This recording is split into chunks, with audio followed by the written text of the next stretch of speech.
Welcome to Guard Life Flourish, where whether it's your home life or your guard life, the goal is that we flourish.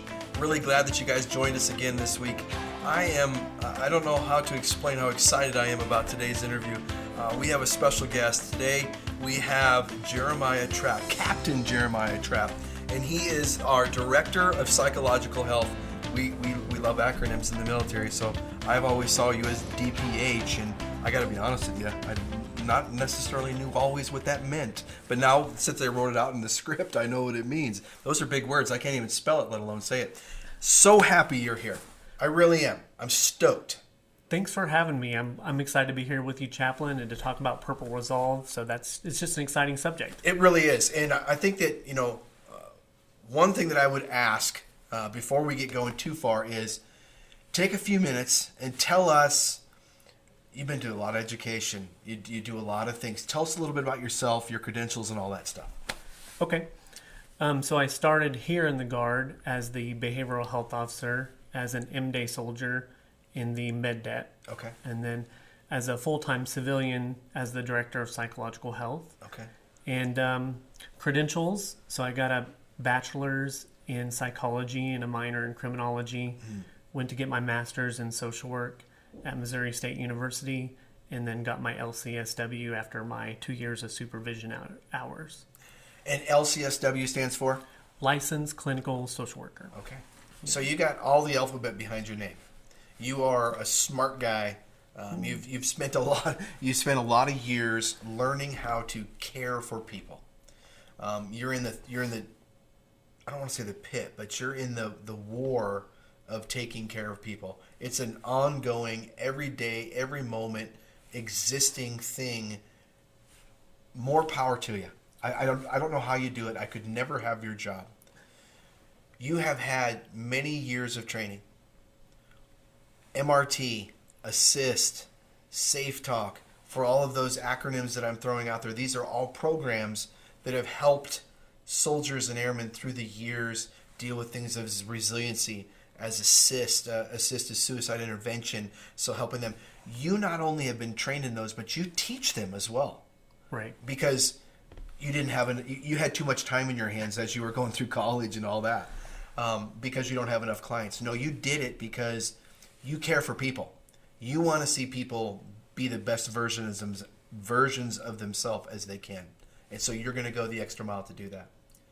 Just recently, you took a class called Purple Resolve. And when you took the class Purple Resolve, you said, this is good stuff. I'm paraphrasing here. But you took the class, you said, this is good stuff. I want to go to the next step, and I want to be a trainer of Purple Resolve. So you took the 3-day course on how to train. With all of that lead up to this question, all your education, all the programs that you've been trained in, you don't have any time on your hands. But you took Purple Resolve and you said, I want to train this. I want to do something different, or I want to do something to train, to care for people. What makes Purple Resolve hit you in your heart? Well, as a social worker, we study human behavior. And all my life, I think that's probably what got me interested in social work is understanding my own dysfunction, understanding my family's dysfunction, and just being a better steward of people. Yeah. And Purple Resolve really resonated with that curiosity, in that it is about people, it's about connections, and people's quality of life. Yeah. So, when I'm offering counseling to somebody or even doing an assessment about what's going on with them, I'm always looking at how they're functioning and how their quality of life is. Yeah. And this, Purple Resolve, when it has you step back and look at your life and illuminate kind of what's going on there. And as a social worker, I just feel like that's right up my alley. Yeah. And I think the opportunity there is for people to see themselves and what they can do better and how they can connect with people. And I think that has the potential to really change a lot of things in the Guard. Huge. And like you said, I can never do justice to the amount of lives of soldiers and families and things that you have affected because of your caring heart. And I can't thank you enough. My question next would be, what is, you said the word connectedness. What do you mean by that? How does Purple Resolve help with connectedness? Because I'm going to start with why connectedness. Come on. Real quick, if that's okay. Come on, yeah. So what I've been hearing a lot whenever I get a call from a service member or even a referral from command, I'm worried about this service member. I hear, especially from these younger service members, that they don't feel a sense of connection, that they talked to the recruiter, they thought they were going to be coming into something where that would be a brotherhood or sisterhood, that they would have a mission, a purpose, a goal, more than just their college paid for. Yes. More than just having a part-time job, but that they kind of belong to something. Come on. And when they come to the Guard and they spend that 2 days a month, 2 weeks in the summer with people, they haven't been feeling connected. Yeah. They don't feel like they belong. They don't feel like they really have the mission they thought they would when they came in the Guard. And so there is an opportunity to do better. And I think Purple Resolve can build that connectedness by training our leaders how to build that connection. Yeah. And so that's the opportunity for, I think, command to have a more unity, more cohesion in their units, and Purple Resolve offers the material, the curriculum to do that. Yeah, it's so interesting you say that, because I know that this isn't part of the questions that we talked about earlier, but we worked on doing some Purple Resolve principle videos, which they're a 5-minute long video. We went out in the field, we tested them with specialists and privates. And there was 4 different test groups that we used, and it was really great feedback, and it was really good stuff. I tell you that because afterwards, out of all 4 groups, there was 2 things that each one of them had in common. When I asked them, why won't this work, or give me some reasons why you think this would fail, or how can we be more successful, all 4 groups had 2 things in common. One, I don't feel a sense of value of adding to the team. And the second one was, all groups said this, I don't feel a sense of belonging. Back to your connectedness. Right. I don't think there's probably minute differences, but not a big difference between belonging and connectedness. Right. And you said some really good stuff about how we can get, commanders and stuff, they can work at making sure they have common language and trying to build that connectedness. But my question to you would be, how does a commander, how do our leaders start getting at the heart set and the mindset of soldiers and airmen? Because quite frankly, you know this as well as I do, we do a tremendous job of giving the people the skills that they need and giving them the tools that they need to execute those skills with. But we drop the ball when it comes to understanding a heart set or approaching a heart set and a mindset. What can you give to leaders or anybody listening on how they can begin to cultivate a culture of connectedness and belonging?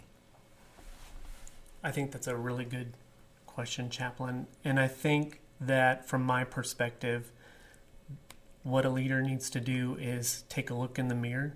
I got one. Oops, sorry about that. I got one for you. Yeah, it's where do they have an opportunity to grow, and that self-awareness where they learn this stuff and then learn where they can make that difference, do some research, be intentional about that self-growth piece. The next thing I would say is just to listen and to hear what their soldiers are saying and being present for them. Because it's just, we're so busy. Things move so fast. It's like we live in fast forward. Yeah. And going to drill, there's so many tasks that they have to check off the block on. This should be at the top. Yes. And realizing that this should be at the top and making it a priority to connect with service members, build relationship, encourage the people under them, first line leaders to make relationship a priority. Yeah. That's gonna open up that door. Connectedness. You said do some research and listen. What a big one right there. I think that we probably dropped the ball on that. And unfortunately, not making excuses, but when we have 75 things to fit in to a Saturday and Sunday drill, the leaders, whether it be the E5 or whatever it is, all the way up to your colonels and commanders, each one of them are going to say, how do I do that? How do I connect? And I really believe that Purple Resolve gives you some tools to understand that. Right. But you said something that is so valuable, and that is self-reflection. Help me with this statement. You can agree, disagree, back it up, whatever you want to, but I can't be a good leader until I start leading myself. I can't be a good mom, dad, husband, wife until I start looking in that mirror and start realizing, hey, you know what? I need to make some changes. Is that a selfish approach, or is that a healthy approach? I would definitely say that's a healthy approach. And I would say that it takes a lot of vulnerability, which is one of the things that I wanted to talk about in terms of what a leader can do. A leader, or a husband or a brother or a son or a mother or sister, is be vulnerable. And that's kind of a, in the military, we don't want to be vulnerable. I mean, vulnerability, I was having this conversation a while back with somebody. Vulnerability 10, 20, even now, years ago, vulnerability meant weakness. Right. And so we need to try to cultivate a climate and a culture that says vulnerability shows you're strong. Right. Shows that your team is strong. Shows that you'll go the extra mile. But somebody who deals with this and has educated in the world of caring for people at the level that you had, help us understand more importance of how vulnerability plays such a big part in us being more resilient, us being more prepared, courageous, all the words you want to add to it. What would you say? Well, I would say what you said, Chaplain, which is it's courage. Vulnerability is courage. And this is from the research of Dr. Brene Brown, so not from my brain. I'm not that smart. I take other people's research and just share it. But you can't take vulnerability without courage and courage without vulnerability. Because here's some examples of vulnerability. Example of saying, I love you to someone. Yeah. That takes vulnerability because you have to, you hope maybe that they say it back, but you don't know that. Yeah. And so it takes vulnerability. It takes vulnerability to apply for a job. Yeah. It takes vulnerability to try to have a baby after a miscarriage. Yes. It takes vulnerability to take Purple Resolve class. Why? Because you have to look in the mirror during Purple Resolve and see where you might have some things that need to be fixed, some opportunities for improvement, and that's vulnerability. Yeah. So all of those things you couldn't do without being courageous. Yeah. And that's the change in mindset. Like vulnerability in a relationship is courageous because you have to be open. Yeah. And that's going to build connection with whoever it is, your spouse, your significant other, your child. Being vulnerable is going to make that relationship stronger, and it's a gift. And hopefully they give it back to you.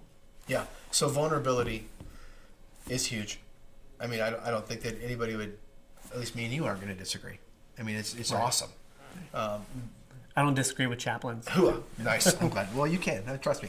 I guess my question would be, I want to stay on this vulnerability thing for just another couple minutes, and that is, why is the wrong word? What about vulnerability makes it look weak to a culture that has been cultivated over the past, 15, 20 years that says vulnerability is weak? How do we shift that?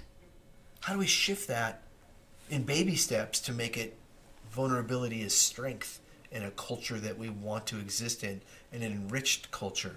How do we do that? Yeah, that's a good question. I love it because I think the answer might be partially Purple Resolve. Oh, okay. How do we shift that by awareness of it, and then I think demonstrating it. So if a commander wants to build some cohesion and connection and relationship in his unit, then he could practice some vulnerability, and that's not a weakness by by getting up in front of his command and being real, being himself, being authentic, and that builds vulnerability, whether that's sharing something that they've dealt with Yeah. and had to, maybe if they've sought counseling, for example, coming from behavioral, that's a very vulnerable thing to share with your unit. Yes. But if your soldiers heard that and see you and where you are being vulnerable, then that's an invitation for them to be vulnerable. Yes. And that is a strength because they're more likely to go get help, and certainly not a weakness.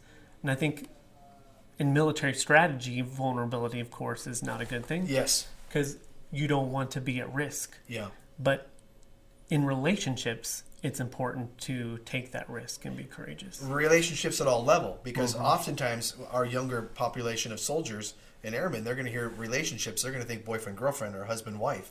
But we're talking relationships across the board, whether it be leader to those who he or she leads, or even within a squad or a team or whatever. Those relationships are important. And by being vulnerable, what I'm hearing you say, what I loved it, when you talked about, the commander or whoever getting in front of the people and saying, hey, this is what happened to me, or this is how I went through it, this is how I got through it, and they were being vulnerable. I think that vulnerability creates what we've begun the conversation with, and that is connectedness. Right. All of a sudden, you feel more connected to the commander, to those around you, just by the leader expressing and doing a little bit of vulnerability. So vulnerability is so important. Now, there's lots of programs out there. Master Resiliency Trainer, Assist, Safe Talk. I talked about them briefly. I'm not saying anything negative about them. I think that they all have. We'll never know the amount of lives that were saved because of them. Right. And that's huge. And that's, I think, what we share is we operate on that hope that whatever we're doing, just because there's numbers that show that maybe suicide rates are higher than they've been since 1938, or that the U.S. Congress is appointing an independent research team to look at the Army's suicide prevention program because it's not working. For me and you, we operate on hope. And so if we helped one person save a life, man, we did our jobs. And we just moved to the next one. My question to you is this. What's different about Purple Resolve as you look at those other programs and say, this is what's different about Purple Resolve? If it is, what's your thoughts? Well, okay, so Assist, Applied Suicide Intervention Skills Training, excellent training. It teaches you how to intervene with an individual who's at risk. Okay. By confidently asking the question, listening to their story, why they want to die, and developing a plan to keep them safe and connecting them to care. Yeah. Excellent. But you're working with the individual, right? And Master Resiliency Training, MRT, that teaches you some core competencies and some real skills to build.